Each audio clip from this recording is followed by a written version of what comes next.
Everybody knows that as Halloween approaches, the old mortuary in Gentry, Arkansas becomes very haunted.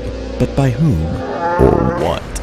After years of compiling evidence, paranormal investigators have identified several distinct ghosts who roam the halls there. Those secret files have now been released. Dossier number 2. The Pathologist, Beckett Wrothman.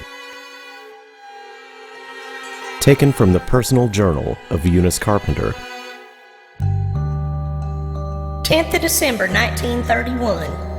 I was in Des Moines last week visiting Ken.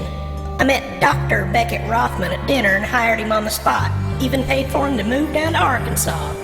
See, when Daddy hammered out the deal to house those stinking kids, the orphanage insisted we have at least one medically trained professional on staff.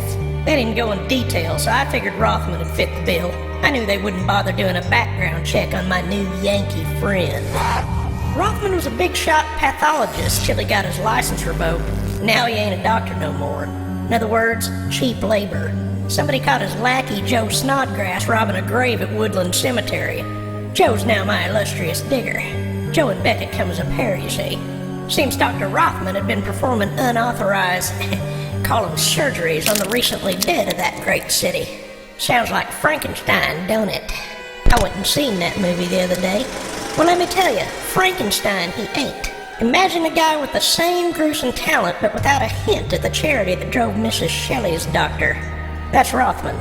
When Daddy read the book to me years ago, he explained how Victor Frankenstein actually wanted to make mankind immortal. Beckett Wrothman just likes to cut people's arms off and put them in fish tanks. There's a difference. You would be so kind as to employ a man of my lowly stature, a man so unfairly stripped of his credentials and, dare I say, honor? He asked me. Beckett talks like that all the time, believe it or not. Gets on my last nerve. You bet your boots, I said. I mean, I ain't gonna pay you much, and even though you'll have to play real doctor to a bunch of ankle biters, you'll have all the cadavers your weird little heart desires. Bless you, madam. Bless you. I'm gonna try to stay out of his lab. It's better I don't know.